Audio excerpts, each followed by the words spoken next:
Welcome to another episode of the Bark Brigade podcast by Dogazilla magazine.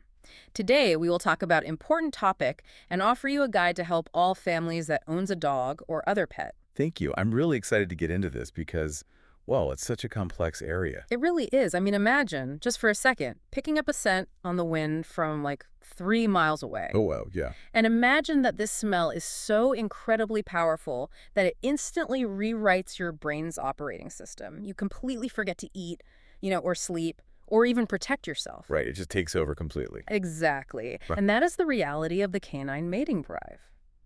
So today, we're doing a deep dive into the deeply instinctual chemical and behavioral world of dog courtship rituals. Which is a world that operates on a frequency that is just completely alien to our own human experience. Yeah, we really don't experience anything like it. We don't. We look at our dogs, and because they, sleep on our couches and eat from bowls in our kitchens, we assume we understand their motivations. Right, we see them wag their tails, we see them play. Exactly.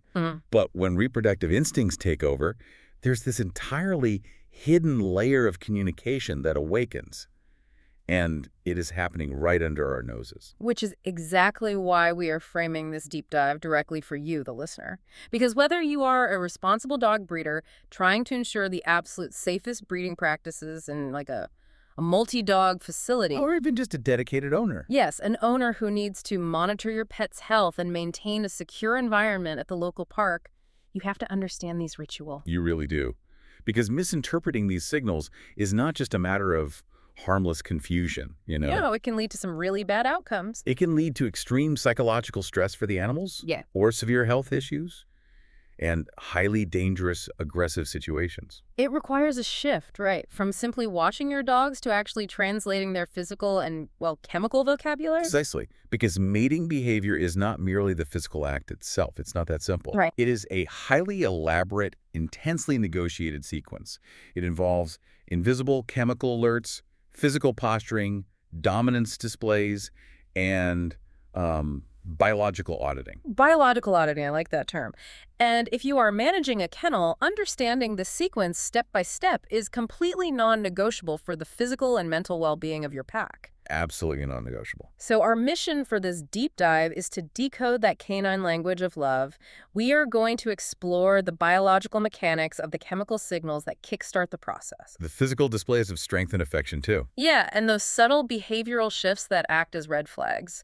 By the time we finish, you will be equipped to definitively distinguish between normal, friendly social play, actual instinct-driven mating behaviors, and, the kind of competition that can tear a kennel apart. And making that distinction is so critical because to the untrained human eye, a friendly game of tag and a high-stakes, testosterone-fueled courtship ritual can look surprisingly similar. Oh, for sure. The vocabulary of play and the vocabulary of mating overlap in ways that frequently confuse owners. They do.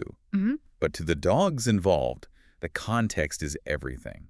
And the stakes quite literally dictate their genetic future.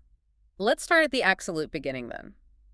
Before there is any physical flirting, before a single tail wags or a play bow is offered, the courtship process actually begins with a completely invisible language. A chemical language. Right. To understand this, we have to look at how dogs communicate their readiness from a distance. It is all driven by pheromones and scent marking. It is, yeah. But I really want to dig into the biology here. When a female dog goes into heat, what is actually happening on a chemical level? Well, it is a massive physiological transformation. As she enters the proestrus and estrus phases of her cycle, her endocrine system orchestrates this huge surge of hormone. Mainly estrogen, right? Yes, particularly estrogen, and then followed by a rise in progesterone. And this hormonal shift changes her entire body chemistry. Wow. She begins to synthesize and release specific, highly volatile chemical compounds. Those are the pheromones. And these aren't just pleasant scents. No, they're active signals. Exactly. They're complex chemical messengers. And they're designed to trigger a specific, unlearned behavioral response in another member of the same species. And these pheromones are heavily concentrated in her urine, right? And vaginal secretions. So she is actively leaving a chemical broadcast out in the world wherever she goes. She is essentially painting the environment with her reproductive status.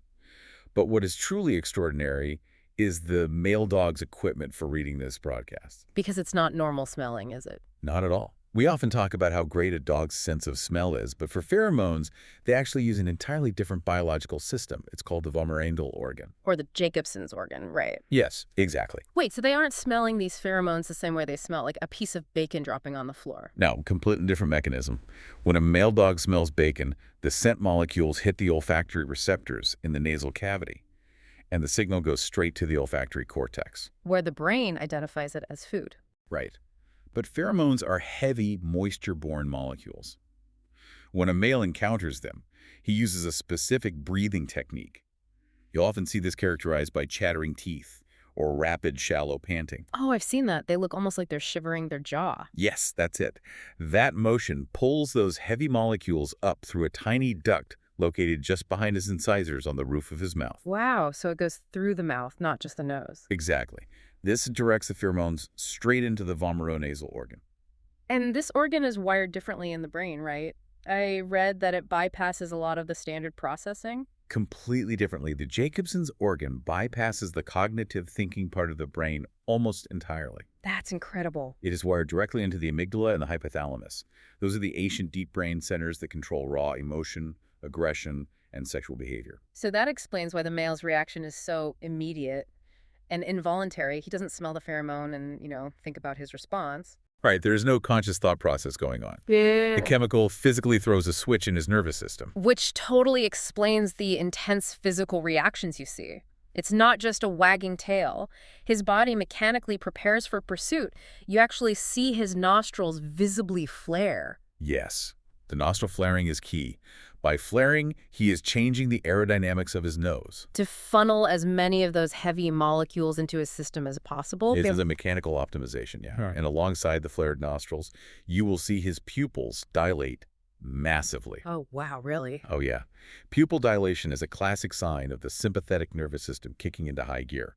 The fight or flight, or in this case, the reproductive drive response. So his whole body goes on alert. His heart rate elevates, his blood pressure changes, and his resting state is entirely shattered. He is now in a state of intense, hyper-focused arousal. I want to look at how this plays out geographically, because this is where it gets crazy. If a male can detect these specific pheromones from incredible distances, we aren't just talking about a dog sniffing a patch of grass in his own backyard. No, we are not. We are talking about scent molecules carried on the wind from miles away. I mean, it's basically like an invisible neighborhood-wide group text alert that just completely hijacks every male dog's attention. It overrides all other software in their brains. That is a perfect analogy. The sensitivity is just staggering. A male dog's vomeronasal system can detect these pheromones in parts per trillion. Parts per trillion, that is hard to even fathom. It is. If the wind is right, a male dog can easily be alerted to a female in heat several miles away. And once that alert hits his amygdala, he begins communicating back. He doesn't just passively track the scent. No, he actively engages in scent marking. He starts urinating on vertical objects to mark his territory. But wait, if the female is miles away, who is he talking to with this urine? He is talking to his local competition. Ah, the other males. Exactly. Scent marking is a highly complex, layered communication system. By lifting his leg and urinating as high as possible on a tree or a fence post, he's doing two things. Getting it up in the air. Right. First, placing the scent higher up allows the wind to catch it and carry his own chemical signature further. Second, he is broadcasting his own availability and dominance to any other males in the vicinity. So he's saying, I'm here, back off. Basically, yes. He is laying down a chemical perimeter that says, I am here, I am pursuing this scent, and I am claiming this territory.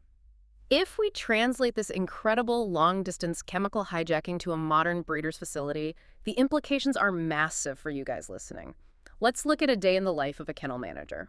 If you have a state-of-the-art facility with, say, 5 intact males in one wing, and a female goes into a heat cycle in another wing, simply putting a solid door between them isn't going to do anything, is it? A solid door is completely useless against volatile organic compounds. That makes sense. If you are not actively managing the airflow, those pheromones will travel through the HVAC system, slip under door gaps, and completely saturate the male wing of the kennel. And because the vomeronasal organ triggers an involuntary hormonal cascade, you're going to have 5 male dogs whose brains are screaming at them to pursue a female they cannot reach. And that leads to the behavioral overrides we see. The drive is so strong that they literally forget basic survival functions. Like eating. They just stop eating. They will completely refuse food. They will pace their enclosures obsessively, sometimes to the point of wearing their paw pads raw. Oh, that's terrible. It is. They won't sleep. The ambient cortisol and adrenaline levels in that room will skyrocket. This isn't just an annoyance for the breeder. It is a profound animal welfare issue. Because they're under so much physical stress. Exactly.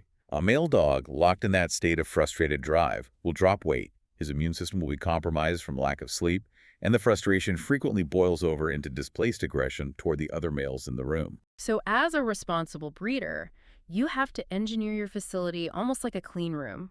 You need to understand negative and positive air pressure. Yes, HVAC management is crucial. You need to ensure the exhaust from the female's quarantine area is expelled completely outside and downwind from the male enclosures. You also have to manage yourself. This is a big one.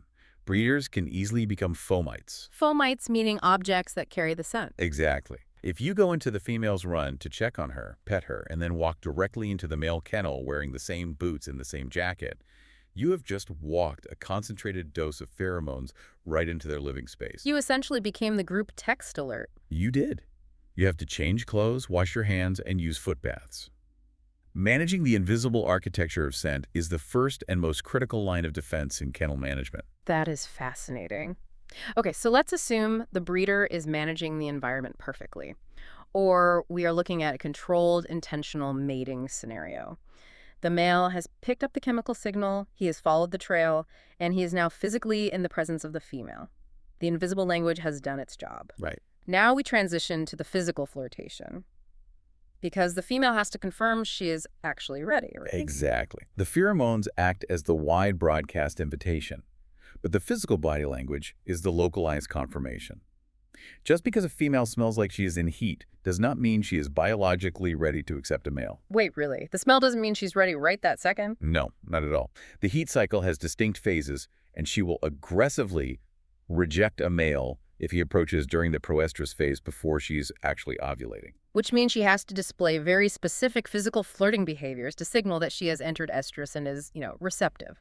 Let's break down those mechanics. The most definitive sign is when she exposes and raises her rear toward the male and moves her tail completely out of the way. In veterinary breeding terms, this is called flagging. Flagging, got it.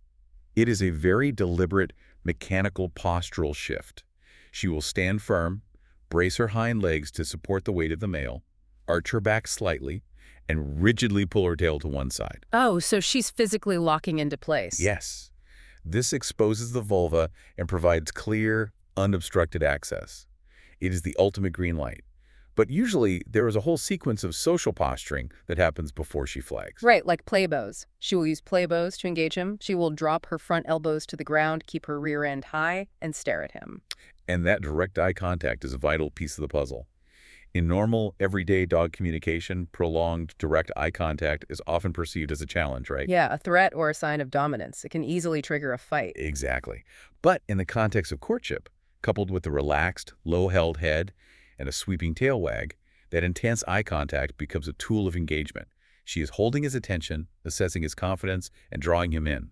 And if his attention wanders, she might even use vocalizations, right? Like whining, crying, or sharp little barks to pull his focus back to her. She will, yes. But there is another behavior that is incredibly important for breeders and owners to monitor, and that is excessive genital licking.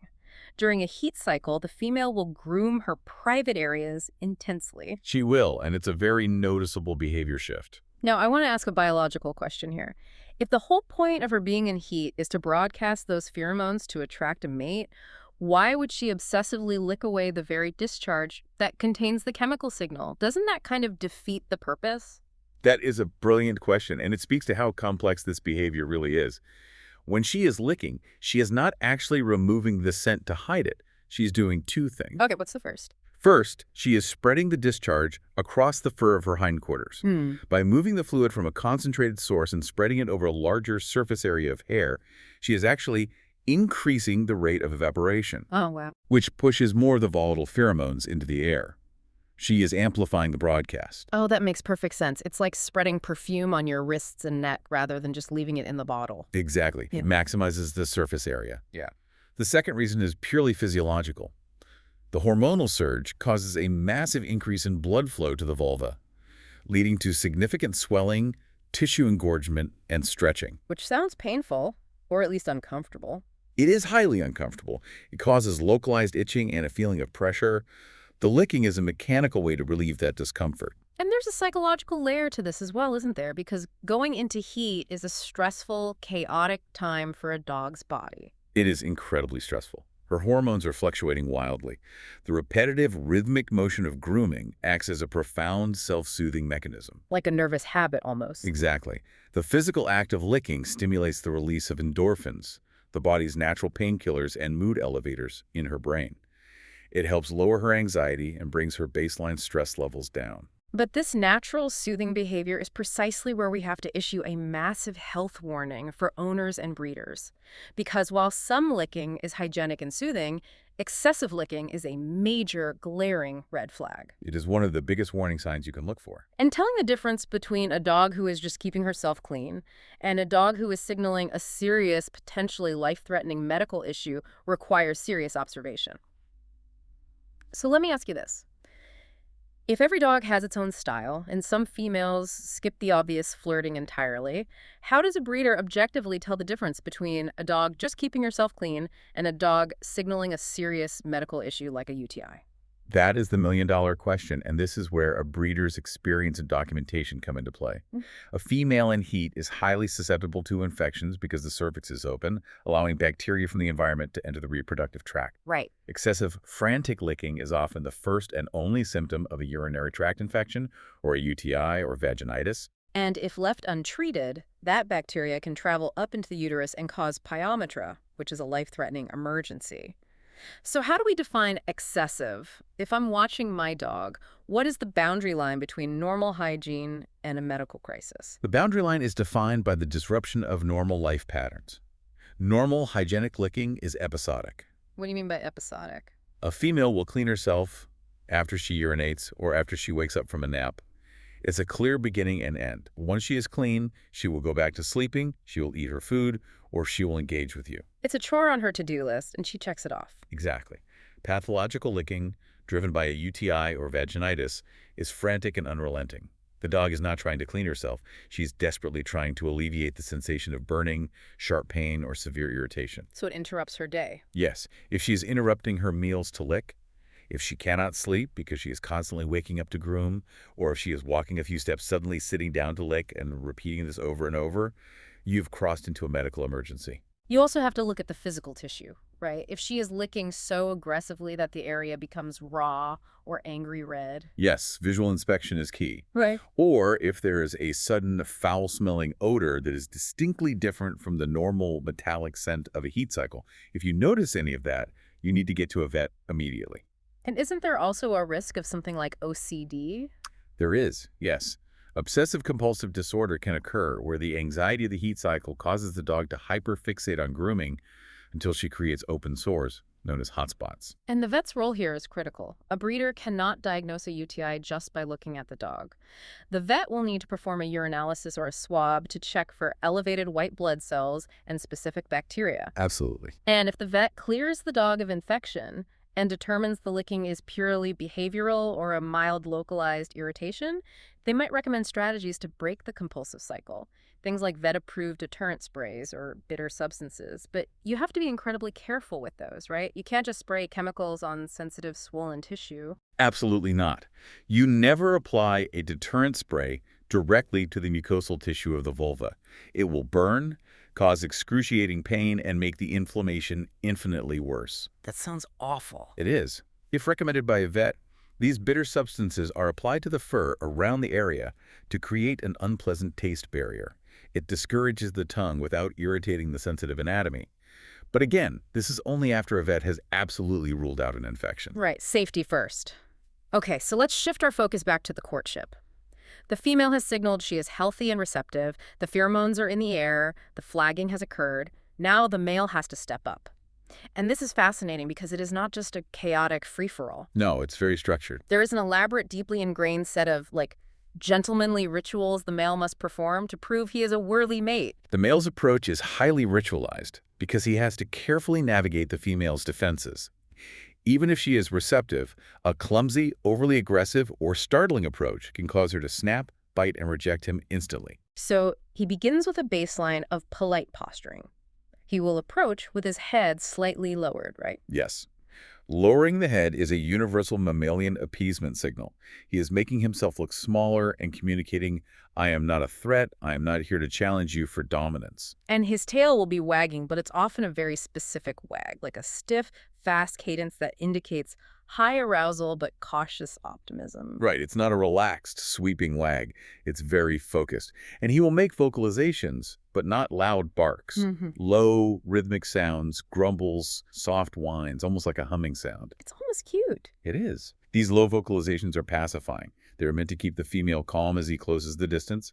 And once he is close, he performs the ultimate verification step, Which is, a meticulous, close-quarters olfactory inspection of her private area. now wait a minute. We just spent a massive amount of time talking about how his vomeronasal organ can detect her pheromones from miles away. Why does he need to bury his nose in her hindquarters to verify anything? Doesn't he already know? He knows a female is in heat in the vicinity, but he needs to verify the concentration gradient. The concentration gradient. Yes, the pheromones are strongest directly at the source. By sniffing her directly, he is confirming that this specific female is the one emitting the signal. And he is assessing the exact microscopic chemical breakdown of her discharge to ensure she has fully entered the ovulatory phase of estrus. Oh, I There's a see. difference between smelling a bakery from down the street and actually looking into the oven to see if the bread is baked. Oh, that is a great way to put it. That makes perfect sense. Now, not all of his vocalizations are soft grumbles. When he is not right next to her, he uses a completely different acoustic strategy. Howling. He will sing these canine love songs to the wind. Howling serves a dual evolutionary purpose in courtship. First, it is a display of vitality. A deep, resonant, sustained howl requires immense lung capacity, chest strength, and energy. So he's showing off. Basically, Oh. he is essentially broadcasting his physical fitness to the female over long distances. Listen to the power of my lungs. I am strong. But he is also talking to the competition again, isn't he? He absolutely is. The howl acts as an auditory fence. He is laying claim to the female and warning other males in the territory. It is a long-distance threat that says, a dominant suitor is already here. If you approach, you will have to deal with me. It's a way to handle things without actually fighting. Exactly. It is a way to intimidate rivals without having to expend the energy of a physical fight. Speaking of energy, this next behavior completely blew my mind when I read the source material. Courtship feeding. Ah, yes. We all know that dogs are instinctively resource guarders. They protect their food. But a male dog in the throes of courtship will actively bring food to the female, drop it at her feet, or even gently offer it directly from his mouth. It's remarkable to watch. Well, wait, I have to push back on this because it seems totally counterintuitive. We just said that the mating drive makes him so obsessive he forgets to eat. If he finally has food, how is an evolutionary drive so strong that it overrides his basic survival greed, making him voluntarily give his meal away? It is one of the most stunning behavioral overrides in the animal kingdom. And to understand it, we have to look back at the evolutionary history of the dog, back to their wild ancestors. Okay, set the scene for us. In a harsh, wild environment, successfully raising a litter of puppies requires a massive caloric investment. A pregnant or nursing female is incredibly vulnerable and cannot hunt effectively for herself. So the male's value isn't just in his genes, it's in his ability to be a provider. Precisely. Courtship feeding is like a resume submission. By willingly forfeiting high-value nutrition, the male is proving two vital things to the female. First, he is proving he is a skilled enough hunter or forager to secure excess resources. Oh, I'm so good at finding food. I have extra. Right. And second, he is demonstrating the behavioral willingness to share those resources with her. It is an evolutionary promise that if she mates with him, he will stick around and help sustain her and her offspring. Wow. The drive to prove his viability as a long-term provider temporarily overrides his own immediate hunger. It is a tangible, physical proof of fitness. And he backs that up with displays of sheer stamina, too. The male will start running in wide circles, jumping, and playing aggressively hard around the female. This ties into a concept in evolutionary biology known as the handicap principle. The idea that I am so fit, I can afford to waste energy. Exactly. Courtship, especially when fasting and stressed, is physically exhausting. By engaging in high energy, demanding physical feats, sprinting, leaping, wrestling, The male is showing off his genetic quality. He's flexing. He is. He is saying, look at the excess energy I have. Look at my agility and my cardiovascular health. I am so genetically robust that I can afford to waste calories performing these gymnastics for you. And for the female, that's what she wants. Right. For a female whose biological imperative is to secure the strongest possible genes for her puppies, a male with boundless, seemingly inexhaustible energy is the prime candidate. But this performance, this athletic and vocal audition, it does not happen in a vacuum. A male dog will act very differently depending on his environment and who else is watching. The context shapes everything. Context is huge. We have to look at the impact of environment and pack hierarchy on these courtship rituals. Context is the invisible hand guiding all of this behavior. The physical environment and the social density dictate the intensity, the urgency, and the aggression levels of the courtship display. Let's compare an urban environment to a rural one. In an urban area like a dense city neighborhood or a large crowded dog park, you have a high concentration of dogs in a small geographic footprint. This leads to highly competitive, aggressive, and assertive mating displays. It does. It makes me think of like a high-stress, crowded nightclub. Everyone is posturing, the music is loud, space is tight, and if you want to talk to someone, you have to be loud and aggressive to cut through the competition. But a rural setting where dogs are spread out on large farms is more like a quiet, laid-back coffee shop date. That analogy is perfectly aligned with the biology. In an urban environment or a densely populated kennel, the background noise of pheromones is deafening. The male dog's vomeronasal organ is constantly being bombarded. So he's just overwhelmed with signals. Yes, he knows chemically that there are dozens of other intact males within striking distance. So his ambient stress levels and cortisol are already through the roof. Yes, the proximity breeds extreme urgency. He knows that if he does not act quickly, assertively, and often aggressively, a rival will intercept the female. There is no time for long, nuanced, polite courtship. He just skips the small talk. Exactly. The displays become truncated, dominant, and fiercely competitive. But in a rural setting, that competitive pressure is removed. The lack of immediate rivals lowers the cortisol levels. Great. The male feels secure in his isolation with the female, allowing him to take his time, engage in the gentle playbows, the courtship feeding, and the extended rituals without the constant looming threat of a challenge. And this environmental pressure ties directly into the social architecture of the dogs themselves, the pack hierarchy. If you have multiple dogs in a space, there is a strict social order. And when a female goes into heat, the top male, or the dominant dog, asserts absolute priority. The alpha male's entire strategy revolves around spatial control. His courtship display is directed just as much at the other males as it is at the female. What does he do? He will use his physical bulk to body block rivals. He will position himself constantly between the female and the rest of the pack.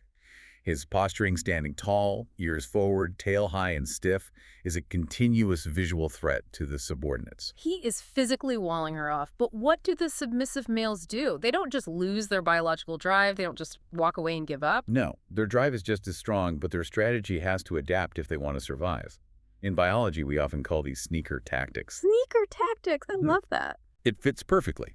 A submissive male knows that if he engages in a grandiose, assertive display, the dominant male will attack him. So, the submissive male has to walk an incredibly delicate, high-stakes diplomatic tightrope. How does he do that? What does a sneaker courtship look like? He shrinks himself. He will approach the female with his body lowered to the ground, his tail tucked tight against his belly, and his ears pinned back. Trying to be invisible? Right. He will aggressively avoid direct eye contact with both the alpha and the female. He will offer very low, polite playbows. He's attempting to interact with the female's pheromones and court her while simultaneously screaming in dog body language to the alpha, "I am a puppy, I am not a threat, I am not challenging your authority, please do not attack me." It is a masterclass in behavioral deception. And this hierarchy dynamic is exactly where mounting behaviors become incredibly confusing for people to interpret. We know mounting is driven by testosterone, but it is very frequently not about the physical act of mating at all, is it? This is one of the most misunderstood behaviors in the canine world. Mounting is a multi-tool. Yes, it is the mechanical act of copulation. But in a pack setting, when a female is in heat, the ambient testosterone levels of all the males in the vicinity skyrocket. Just from being near the pheromones. Exactly. This hormonal surge fuels a deep need to establish and reaffirm rank. So you will actually see males mounting other males. Constantly. A dominant male will mount a submissive male to remind him who is in charge. Subordinate males will mount each other as they scramble to redefine their hierarchy just beneath the alpha. Wow. A male might even mount the female from the front or the side, completely non-reproductively, just to assert physical control over her movements. It is a physical manifestation of dominance, a way of saying, I control the terms of this interaction and I control this space. And if you are a professional breeder managing a high-density kennel, you absolutely must understand this dynamic because a multi-dog kennel inherently mimics that high-stress, crowded, urban environment. You've concentrated the pheromones and forced proximity. You have. Yeah. And if you put multiple intact males and a female in heat in the same visual or olfactory space, and you do not intimately understand your pack's hierarchy, the situation will detonate. It sounds like a powder keg. It is. If a submissive male's sneaker tactic is slightly too bold, or if two evenly matched males decide to challenge the alpha simultaneously, that posturing and mounting will instantly escalate into a full-blown fight. And dogfights driven by reproductive competition are not like normal scuffles over a toy. They are brutal. The pain tolerance of a dog flooded with adrenaline and testosterone is massive.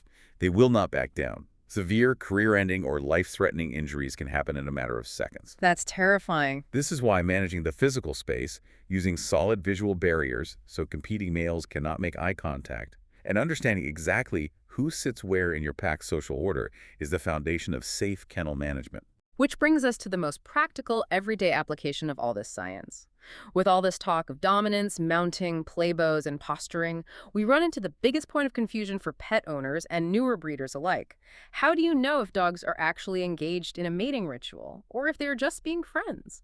Distinguishing mating from playful social bonding is vital to avoid unnecessary panic. We really have to establish a fundamental baseline here. Domestic dogs are highly social animals. They process the world and build their relationships through physical interaction. Like chasing and wrestling. Exactly. Playful interactions, chasing each other around the yard, wrestling, tumbling, and social bonding, are common, everyday occurrences that are completely divorced from reproduction. And the biological rule is very explicit. True mating behavior, instinct-driven reproductive pursuit, only occurs when a female is actively in a heat cycle. If the female is spayed, or if an intact female is not in heat, they are not mating, period. Correct. But the confusion arises because the physical vocabulary of play deeply overlaps with the vocabulary of courtship. Dogs use the playbow to initiate a game of tag. They use chasing as a game.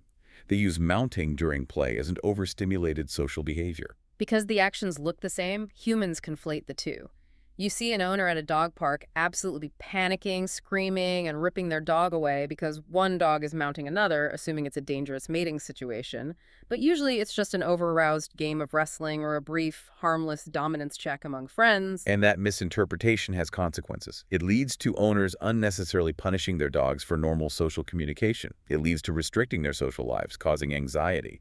Or owners of intact dogs panic about accidental litters when it is biologically impossible for a pregnancy to occur. It just causes so much stress for everyone. It does. This is why we have to train our eyes to see the nuances of body language, metacommunication, and above all, context. Let's use the playbow as a prime example. It's the exact same physical movement, front, elbows down, rear up. How do we tell the difference? You look at the tension and the follow-through. A playbow during a casual Tuesday afternoon in the backyard is characterized by loose, floppy body language. The dog's mouth is relaxed, often open in a play face. Like they're smiling almost. Yes. And crucially, it involves metacommunication. The dog might give a soft play growl, signaling, what I'm about to do next is just a game. It is an invitation to mutually exchange roles. I chase you, then you chase me. But a playbow in a mating context is completely different. Completely. A playbow from a male courting a female in heat is rigid. The muscles are coiled. His mouth is likely closed, or he is intensely lip-licking. There is no role reversal. He has no intention of letting her chase him. He's totally locked in. Yes. It is a calculated, tense move designed to keep her engaged while he maneuvers for a better position. The physical geometry of the bow is the same, but the biological intent completely transforms the energy of the action. So for a newer breeder watching their pack, or an owner at a park, what is the absolute clearest telltale sign that an interaction has crossed the line from a friendly game of chase into an actual instinct-driven mating ritual? The defining characteristic is a shift in intensity and the presence of singular obsessive focus. Play is democratic and fluid. Dogs get distracted during play. A leaf blows by, a door opens, you shake a bag of treats, and the play stops as they investigate. But mating drive cannot be distracted. Exactly. In a mating pursuit, the male's focus becomes myopic. He will constantly, relentlessly try to redirect his physical position to investigate her hindquarters. He will completely ignore outside stimuli. Nothing can pull him away. Nothing. You could call his name, you could throw a high-value treat like a hot dog right next to him, and he will not even look at it. Because his vomeronasal organ has locked his brain onto her chemical signals. If the interaction is entirely one-sided, intensely focused on sniffing and licking her private areas, accompanied by dilated pupils and heavy panting, and he is deaf to the world around him, you are no longer watching play. You're witnessing an instinct-driven sequence. That inability to break focus is the ultimate tell, and recognizing that shift is the foundation of keeping your dog safe. Now, we need to synthesize all of this behavioral science, biology, and environmental psychology into actionable protocols for the responsible breeder. How do we translate this into everyday management? It requires building a comprehensive, proactive safety protocol. The very first step is continuous, educated observation. You have to monitor your pack constantly for the warning signs of dangerous mating competition before it escalates into a physical confrontation. You are looking for the behavioral shifts we discussed earlier. Sudden, uncharacteristic aggression toward other males, extreme restlessness, the hyperfixation. If you have a male who normally lounges in the yard, but suddenly he is aggressively pacing the fence line, panting heavily, refusing to break his visual lock on the female's quarantine area, and he is growling at a dog he has lived with peacefully for years. His stress levels are in the red zone. He's a ticking time bomb. He is a hazard to himself, to the other dogs, and potentially to you if you step into the middle of it. Which brings up the absolute necessity of active supervision. You cannot just put an intact male and a receptive female together in a yard, go inside to make a cup of coffee, and hope they figure it out safely. Never. Because while we have outlined a very structured sequence of flirtation and posturing, dogs are individuals. Some dogs are incredibly forward. They don't read the manual. Right. A male might completely bypass the gentlemanly approach, skip the play bows, and attempt to mount a female before she is fully receptive. If she feels threatened, she will defend herself violently. The window between an approach and a physical altercation or an unintended locked tie can literally be measured in seconds. Breeders cannot rely entirely on behavioral tells to intervene in time. You have to be physically present. You must be in the room, within arm's reach, actively managing the space. If the female shows signs of distress or the male becomes too aggressive, you must be there to separate them instantly. And we also need to talk about the physical toll this process takes, because I think it is severely underestimated. The heat cycle isn't just a few days. It can last weeks. The physical demands on the dogs are immense. The metabolic cost is staggering. For the male, sustaining those high levels of adrenaline and cortisol for days on end leads to rapid weight loss. If his drive overrides his thirst, he can easily become dehydrated. Just from pure exhaustion. Yes. The sheer physical exhaustion of pacing and posturing compromises his immune system. And the female is dealing with her own hormonal storm at the same time. The female is enduring the physical discomfort of tissue swelling, the anxiety of the hormonal fluctuations, and the psychological stress of constant, intense attention from the males. Her immune system is also depressed, making her highly vulnerable to the UTIs and vaginitis we discussed earlier. This is why synthesizing these lessons into a safety manifesto is so critical for breeders. It's about total environmental control. You must monitor social interactions constantly. You must use physical barriers like double-gated systems and visual barriers like solid walls to prevent competing males from locking eyes. Yes, visual barriers are a lifesaver. You must manage the airflow and use negative pressure ventilation to control the spread of pheromones. You have to inspect the female's health daily, watching like a hawk for that frantic licking that indicates an infection. Essentially, as a breeder, you aren't just putting two dogs in a room. You are acting as a referee, a health inspector, and a behavioral psychologist all at once to ensure nobody gets hurt. That is the exact reality of the job. You are engineering the environment to reduce ambient stress. You are refereeing the pack hierarchy to prevent aggression. You are inspecting their physical anatomy daily.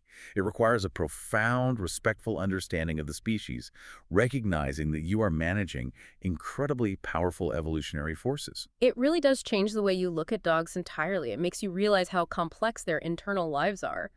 Which leads me to a final provocative thought for you, the listener, to mull over as we wrap up. I love these final thoughts. We have spent an hour talking about this hidden layer of communication, the vomeronasal organ, the hormones, the VOCs.